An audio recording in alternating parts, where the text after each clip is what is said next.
हस्तिनापुर के राजमहल में गूंजते शंखनाद और हर्षोल्लास के बीच जन्मे थे गंगापुत्र देवव्रत, जिन्हें आगे चलकर भीष्म पितामह के नाम से जाना गया।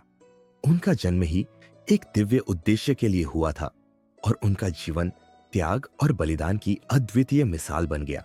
देवव्रत बचपन से ही अपार शक्ति, ज्ञान और वीरता के प्रतीक थे। उनके पिता महाराज शांतनु ने जब मत्स्यगंधा सत्यवती से विवाह करने की इच्छा जताई, तो सत्यवती के पिता ने यह शर्त रख दी कि उनका पुत्र ही हस्तिनापुर का राजा बनेगा। यह सुनकर देवव्रत ने जो प्रतिज्ञा ली, वह पूरे इतिहास में सबसे कठोर और अडिग मानी जाती है। उन्होंने न केवल अपने सिंहासन का त्याग किया, बल्कि जीवन भर ब्रह्मचर्य का पालन करने की भीषण प्रतिज्ञा ली।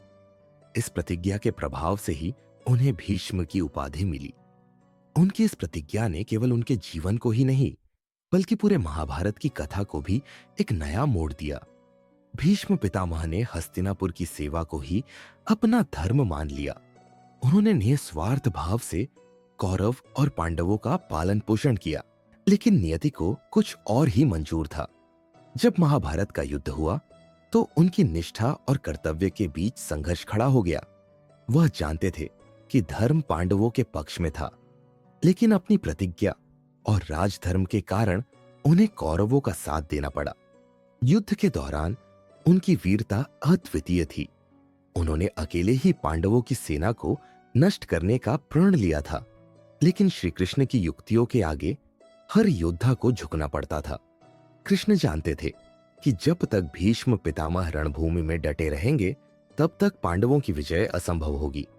इसीलिए उन्होंने अर्जुन को सलाह दी कि वह शिखंडी को ढाल बनाकर भीष्म पर प्रहार करे, क्योंकि भीष्म शिखंडी पर शस्त्र नहीं उठाएंगे। जैसे ही अर्जुन के बाण भीष्म पितामह के शरीर को भेदते गए, वे मुस्कुराते रहे। वे जानते थे कि यह केवल उनका अंत नहीं, बल्कि उनके जीवन भर निभाए गए कर्तव्य का अंतिम अध्याय था। उन्होंने अपने प्राण त्यागने से पहले अपनी प्रतिज्ञा को निभाते हुए शरशैया पर लेटे लेटे ही तब तक मृत्यु को स्वीकार नहीं किया, जब तक कि सूर्य उत्तरायण में नहीं आ गया। उनकी यह अंतिम इच्छा ही उनके अटूट तप, त्याग और इच्छा शक्ति का प्रतीक थी। भीष्म पितामह का जीवन हमें यह सिखाता है कि सच्ची निष्ठा और कर्तव्य पालन केवल शब्दों तक सीमित नहीं होते, बल्कि वे बलिदान की वेदी पर परखे जाते हैं। उनका जीवन और मृत्यु दोनों ही एक महान युग की पहचान बने, जो आज भी हर किसी को अपने धर्म और कर्तव्य के प्रति निष्ठावान रहने की प्रेरणा देते हैं।